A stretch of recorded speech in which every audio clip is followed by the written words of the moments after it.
10월 20일 주일 아침에 하나님께서 우리에게 주신 말씀은 로마서 5장 1절부터 8절까지 말씀입니다. 교독하시겠습니다. 그러므로 우리가 믿음으로 의롭다 하심을 받았으니 우리 주 예수 그리스도로 말미암아 하나님과 화평을 누리자.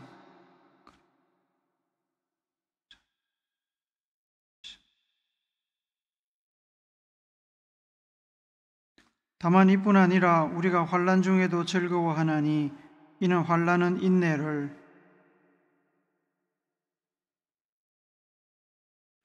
소망이 우리를 부끄럽게 하지 아니함은 우리에게 주신 성령으로 말미암아 하나님의 사랑이 우리 마음에 부은 바 됨이니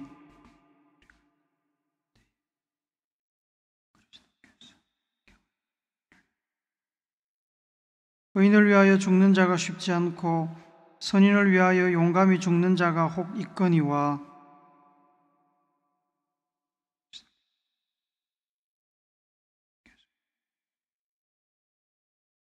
아멘.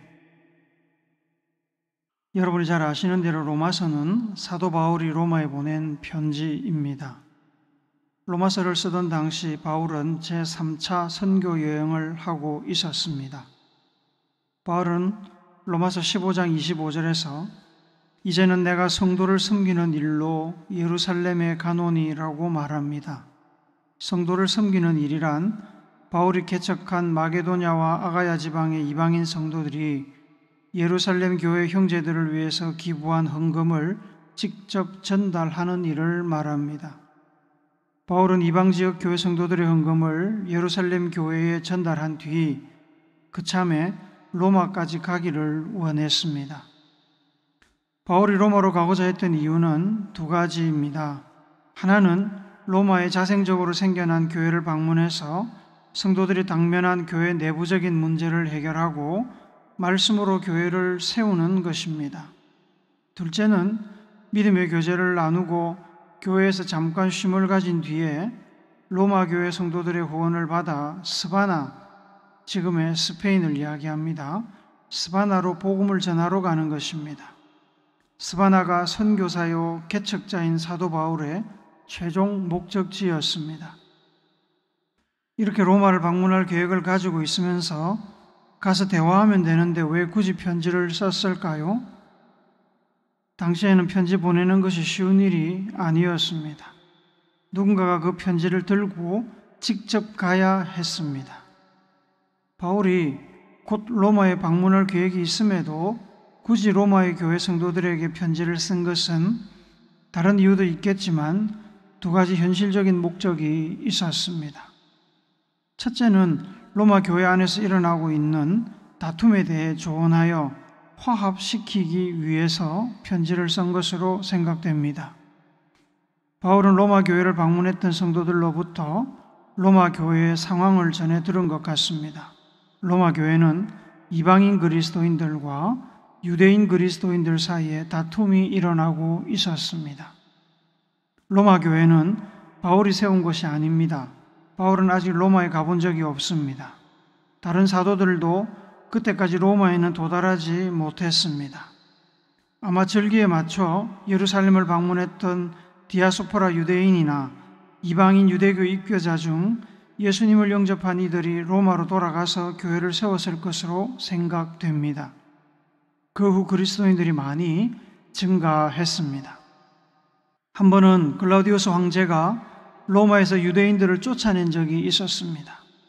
유대인들이 쫓겨난 동안에 로마 교회에는 이방인 그리스도인들이 주도권을 잡았고 이방인 성도들의 숫자는 더욱 늘어났습니다. 다음 황제인 네로가 즉위하면서 유대인들이 로마로 다시 돌아갈 수 있게 되었습니다. 그렇게 해서 유대인 그리스도인들이 로마 교회로 복귀했습니다. 그런데 복귀한 유대인 그리스도인들이 이방인 그리스도인들에게 할례를 비롯한 여러 유대 전통을 지킬 것을 요구했습니다. 하지만 이방인 그리스도인들은 자신들의 문화 전통이 아니므로 굳이 지키려고 하지 않았습니다. 이런 의견 차이로 인해 교회가 혼란스러워졌습니다. 바울은 이 문제를 먼저 해결하고 싶었던 것 같습니다. 그래서 편지에 그와 관련된 이야기를 하고 있습니다. 바울이 로마에 편지를 보낸 두 번째 이유는 자기가 로마에 가기 전에 미리 자신의 가르침을 전달해서 성도들이 읽고 마음의 문을 열기를 기대하며 편지를 쓴 것으로 생각됩니다.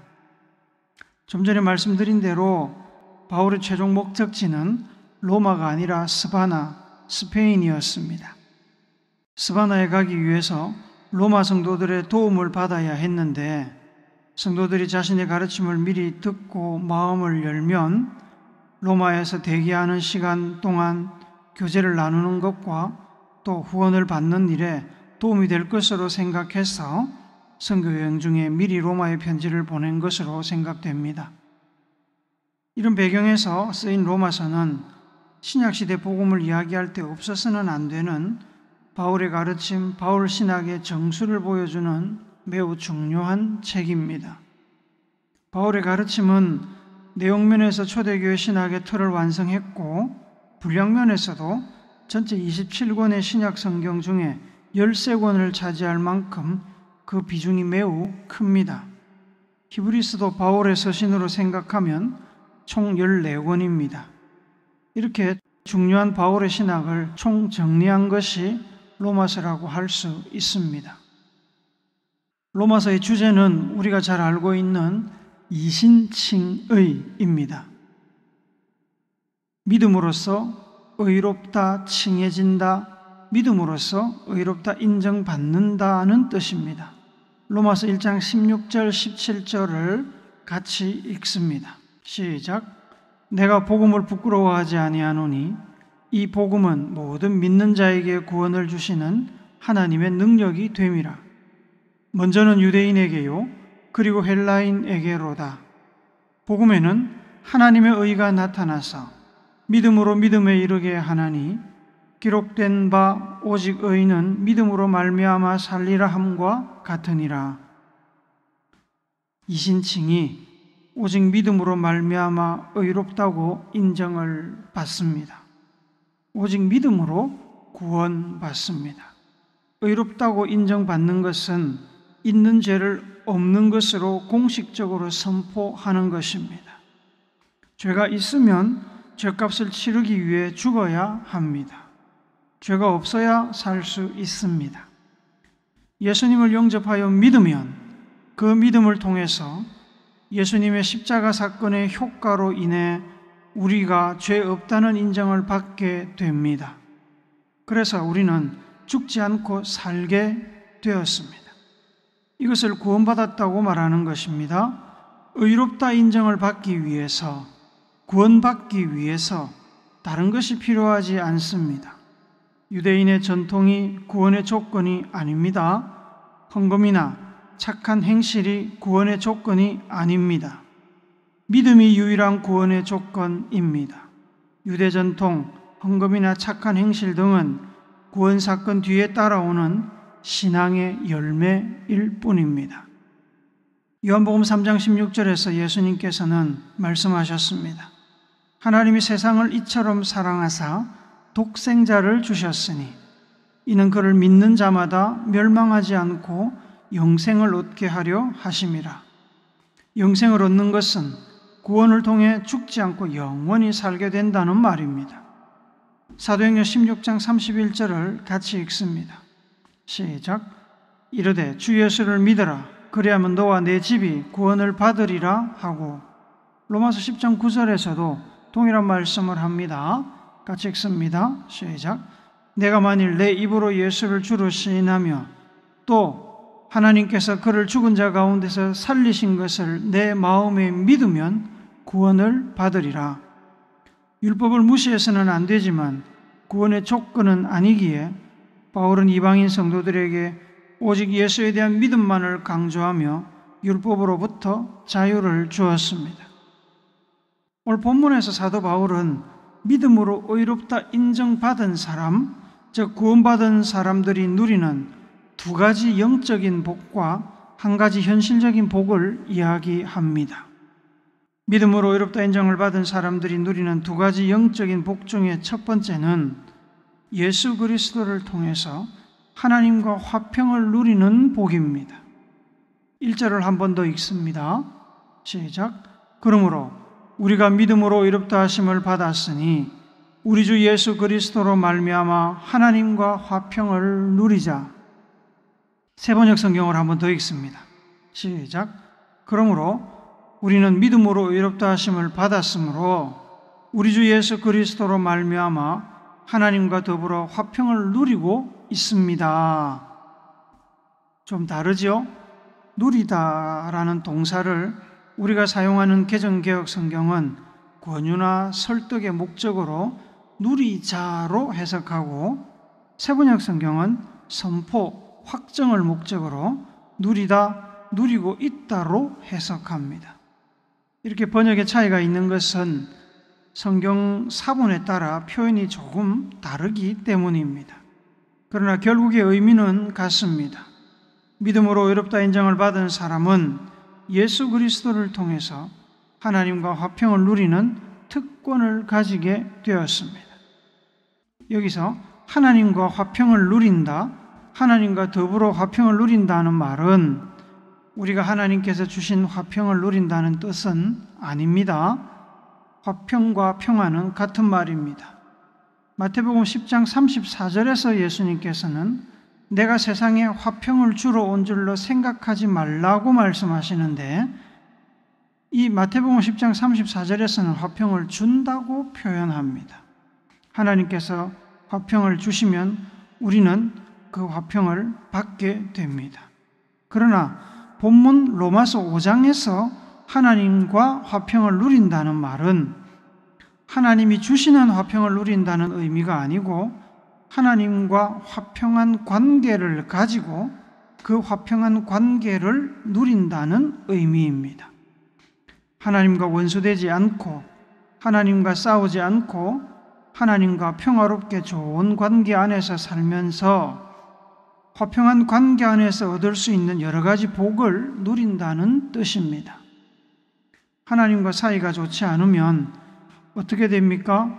하나님의 음성을 듣지 못하고 하나님과 동행하지 못하고 성령의 인도와 선물을 받지 못하고 구원과 영생을 얻지 못합니다. 영적으로 복의 근원이신 하나님과 사이가 좋지 않으니 당연히 현실적으로도 복을 받지 못합니다. 신명기 28장 15절부터 19절을 같이 읽습니다. 시작. 내가 만일 내 하나님 여호와의 말씀을 순종하지 아니하여 내가 오늘 내게 명령하는 그의 모든 명령과 규례를 지켜 행하지 아니하면 이 모든 저주가 내게 임하며 내게 이를 것이니 내가 성읍에서도 저주를 받으며 들에서도 저주를 받을 것이요 또 내 광주리와 떡반죽 그릇이 저주를 받을 것이요 내 몸의 소생과 내 토지의 소산과 내 소와 양의 새끼가 저주를 받을 것이며 내가 들어와도 저주를 받고 나가도 저주를 받으리라. 반면에 하나님과 화평한 관계 안에서 잘 지내면 좋은 점이 무지하게 많습니다.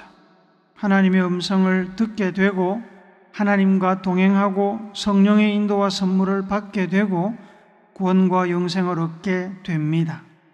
영적으로 복의 근원이신 하나님과 사이가 좋으니 하나님께서 현실에서도 복을 마구 퍼부어 주십니다. 신명기 28장 2절부터 6절 말씀을 같이 읽습니다. 시작. 내가 내 하나님 여호와의 말씀을 청종하면 이 모든 복이 내게 임하며 내게 이르리니 성읍에서도 복을 받고 들에서도 복을 받을 것이며 내 몸의 자녀와 내 토지의 소산과 내 짐승의 새끼와 소와 양의 새끼가 복을 받을 것이며 내 광주리와 떡반죽 그릇이 복을 받을 것이며 내가 들어와도 복을 받고 나가도 복을 받을 것이니라. 믿음으로 의롭다 인정을 받은 사람들이 누리는 두 가지 영적인 복 중에 두 번째는 하나님의 영광을 소망하며 즐거워하는 복입니다. 하나님의 영광을 소망하며 즐거워하는 복. 2절을 한 번 더 읽습니다. 시작. 또한 그로 말미암아 우리가 믿음으로 서 있는 이 은혜에 들어감을 얻었으며 하나님의 영광을 바라고 즐거워하느니라. 세번역 성경을 한 번 더 읽습니다. 시작. 우리는 또한 그리스도로 말미암아 지금 서 있는 이 은혜의 자리에 믿음으로 나오게 되었으며 하나님의 영광에 이르게 될 소망을 품고 자랑을 합니다. 믿음으로의 꺽쇠가 붙은 것은 사본 중에 이 믿음으로라는 단어가 없는 사본이 있기 때문입니다. 그리고 즐거워하느니라로 번역된 동사는 즐거워하다와 함께 자랑하다라는 의미도 있어서 세번역 성경은 자랑을 합니다로 번역하고 있습니다. 우리가 서 있는 은혜의 자리는 예수님의 조건 없는 희생과 사랑 덕분에 단지 예수님을 믿음으로 이렇게 된 구원받은 사람이 하나님과의 친밀한 관계 속에 머물게 된 자리입니다. 이 관계 자체도 은혜이고 이 관계 안에서 여러 가지 복을 누리는 것 또한 은혜입니다. 그래서 은혜의 자리입니다. 이 은혜의 자리에 있는 우리는 하나님의 백성으로 혹은 하나님의 자녀로 변화된 거룩한 삶을 살게 됩니다. 이렇게 믿음으로 하나님의 백성과 자녀가 된 우리는 하나님의 영광을 바라보며 즐거워할 수 있게 되었습니다. 바라본다는 말은 소망한다는 뜻입니다. 하나님의 영광을 소망한다는 것은 하나님께서 소유하신 영광을 우리가 가질 수 있기를 기대한다는 뜻은 아닙니다. 하나님의 영광을 감히 사람이 어떻게 가질 수 있습니까? 우리는 하나님의 신발끈조차 풀 자격이 없는 존재입니다. 하나님의 영광을 소망하는 것은 장차 주님이 재림하셔서 우리에게 특별히 주실 영광을 우리가 받게 될 것을 소망한다는 말입니다. 하나님께서 특정한 영광을 우리에게 주실 것입니다. 믿음으로 이렇게 된 사람에게만 주실 것입니다. 믿음 밖에 있는 사람은 그런 소망을 가질 수 없습니다. 그러면 하나님께서 주시는 특정한 영광은 무엇일까요? 하나님께서 우리에게 주시는 특정한 영광은 우리가 재림날에 예수님께서 신령한 몸으로 부활하셨던 것처럼 우리도 신령한 몸으로 부활하여 주님과 함께 하나님의 나라에서 영원히 왕노릇하며 영생의 복을 누리는 영광입니다. 사람이 감히 상상할 수도 없는 영광입니다. 대통령이 여러분을 관저로 초청해서 식사를 같이 하고 정부의 주요 보직을 주어도 가문의 영광인데 하나님께서 우리에게 예수님과 함께 왕노릇하는 영광을 주신답니다.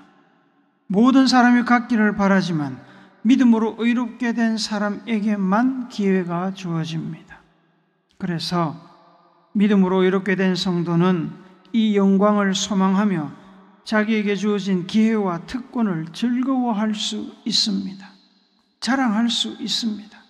하나님께서는 약속을 반드시 지키십니다. 지금 당장에는 없지만 이미 받은 것과 똑같습니다.